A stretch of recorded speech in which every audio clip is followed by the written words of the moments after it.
watching anime to learn Japanese. Is it effective or not? That is a question that I plan on answering for myself in the next 100 days or so. And, I haven't actually fully invested in trying to learn Japanese using anime. That is something I've been planning on doing. But I started basically around 3 days ago. So this isn't day one, this is more like day 3 or 4. And basically what I've been doing is just watching anime with 0 subtitles. And it's not always like me actively watching it. Sometimes it's just there while I'm like exercising or stretching or doing splits or something. But it's there. And it's a process of me subconsciously hearing a lot of Japanese. That's the argument for it, is that eventually you listen so much to the point where your brain starts to process things and you'll be able to hear words better. You'll be able to like understand things through context, learn it the more natural way versus how we generally learn things as a second language, which is we look it up, we learn it through a textbook. It's a little stiff, it's not natural. So I'm gonna put that to the test, basically. 100 days of learning Japanese using anime, or not even just learning Japanese, just watching anime with 0 subtitles with the intention of hopefully learning some Japanese. So that is the main message of this video. And I wanted to also mention a couple of things. Number one, the rules of this challenge. Basically, from now on, and maybe forever, from now on to even beyond 100 days probably, I will just stop completely with watching anime with subtitles. So no more subtitles, maybe ever. Like, I think that might just be it. I'm gonna just call it 100 days because like, it's a cool number. Maybe eventually I'll reach a year and then we'll make an even bigger video.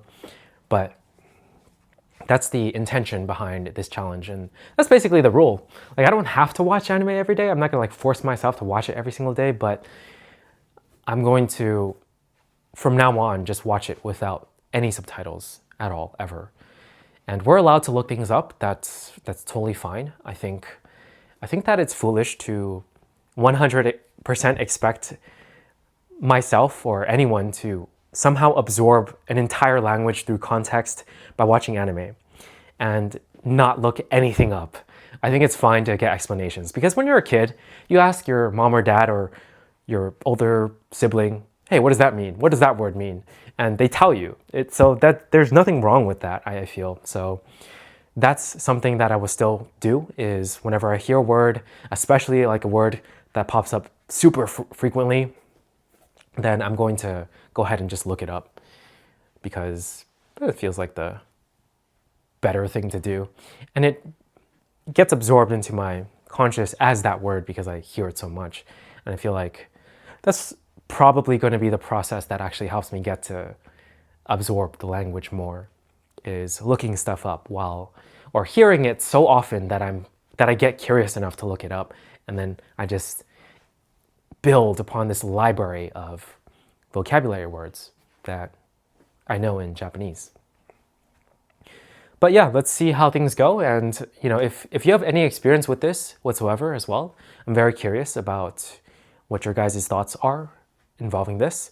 And of course, I'm still going to be doing my kanji challenge. I'm still going to be learning Japanese aside from just watching anime. So it's not going to be like an amazing isolated experiment of just watching anime without subtitles, but it's going to be a challenge in general, because one of my goals in general for Japanese is to be able to watch anime without subtitles. I think from the very beginning of my Japanese journey, that's been something I wanted. So I'm just going to start. I'm just going to start doing it. I don't think I need to wait anymore. I just do it. Just going to jump into it.